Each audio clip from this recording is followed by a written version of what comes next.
Hi everyone, I'm Adam Ni. Today is Tuesday, 10th of May 2022. In Beijing, the Chinese Communist Party leadership celebrated the 100th anniversary of the Chinese Communist Party Youth League. Established in the early 1920s, the Youth League has a separate organizational identity to the Communist Party, and that is to say, formally, it is its own organization with its leadership, constitution, subordinate organizations, etc., etc. It has around 82 million members compared to the Communist Party, which has 95 million members. But you can have overlapping memberships, so you could potentially be a member of both the party and the league. The league was established in the 1920s to help the CCP manage youth affairs, attract revolutionary youth, and cultivate young people for party work and leadership. The league, for most of its existence, has had a symbiotic relationship with the party, but this relationship was at times tense and even problematic. So, for instance, in 1936, the CCP disbanded the league on the pretext that it needs to strengthen party leadership in the face of mounting tension with Japan. It's a pretext. The real reason is that party leadership at the time worried that the league would gain too much power and pursue its own interests at the expense of the party. The league was re-established in 1949 after the CCP seized political power in China, defeating the Nationalist Party, the KMT, and ever since that time, the party has controlled the leadership appointments of the league at every level of in the hierarchy. So, and this is to ensure that the league has little political autonomy. And the league's close association with the party officialdom has created other problems. So, for example, it led to the prosecution of its leadership and members in the Cultural Revolution when the entire party apparatus came under attack by rebel movements. In the Reform and Opening era, Deng Xiaoping made the league politically important again. Why? Because it didn't want a new blood. In the early 1980s, the first generation revolutionaries were either all dead or didn't have much time left on Earth. And the question of succession and carrying on the socialist enterprise was heavy on Deng's mind, as it was heavy on Mao's mind in the 1960s, when he kicked off the Cultural Revolution, and towards the end of his life in the 1970s.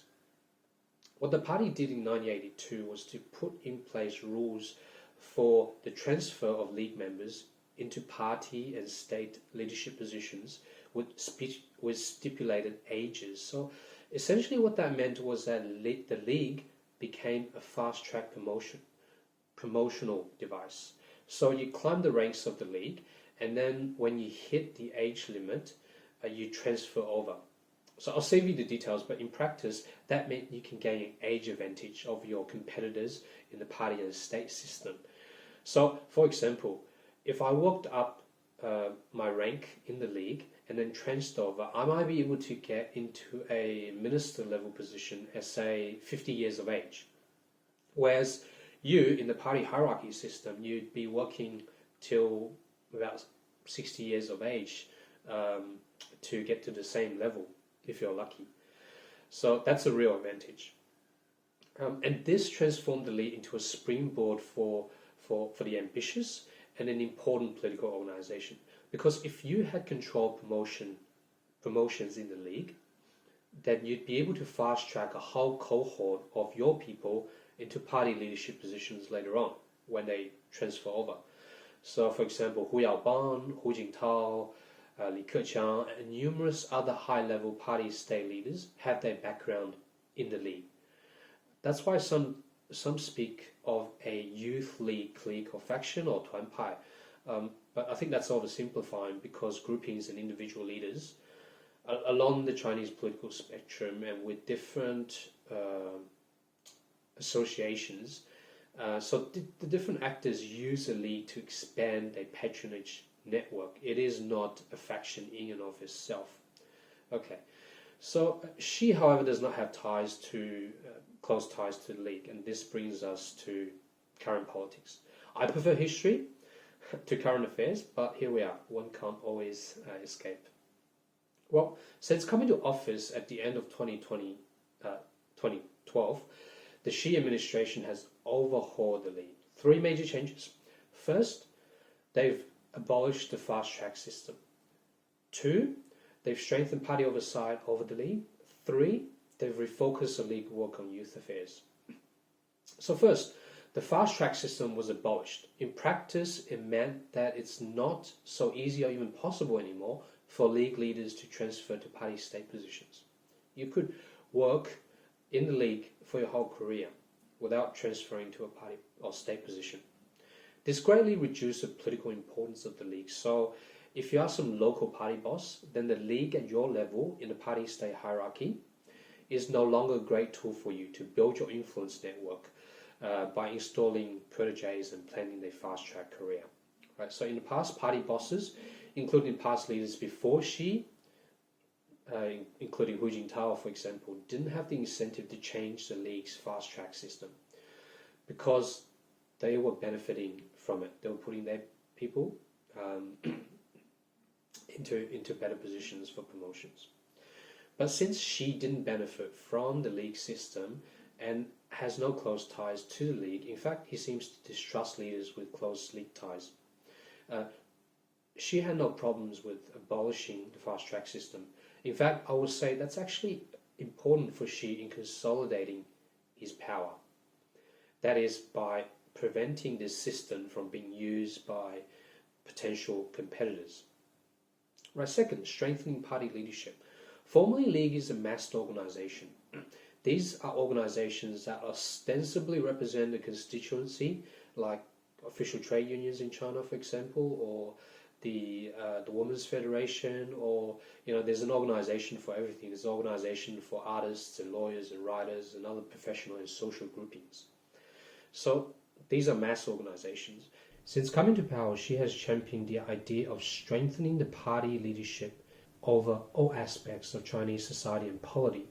The slogan, "The Party Leads All," tells us about the totalitizing nature of how she and others view the relationship between the party and the other bits of Chinese polity.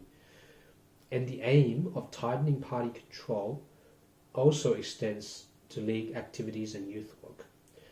So the Youth League is now under more stringent party and state oversight and control, including on its budget. So, for example, on the reform put in place in 2016, since 2016, league organizations at each level of hierarchy needs to request budget horizontally, meaning from corresponding party and state organizations, right? So controlling the purse string. And the third major change, refocusing on league work.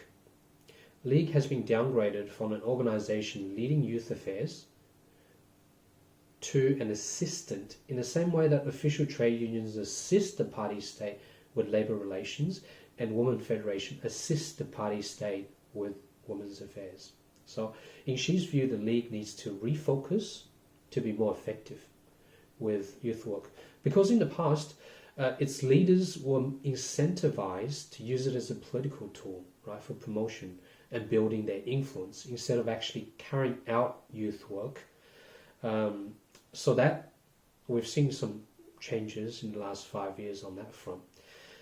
And this refocusing of work, making it more professional and more attractive to the Chinese youth, dovetails with this idea of a grand or great united front. That is, a new united front required in a new era.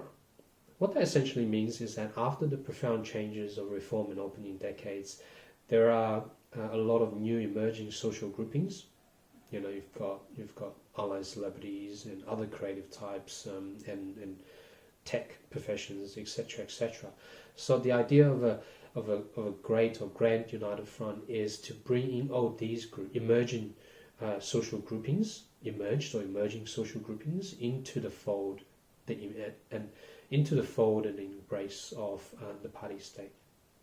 So all in all, League will continue to be an important political organization in China because of its role in helping the party screen, cultivate young people, right, for party membership and leadership positions. Right? But it is no longer as powerful as it used to be, and it's no longer a tool for rapid promotion. Okay, thanks for watching. Have a good day.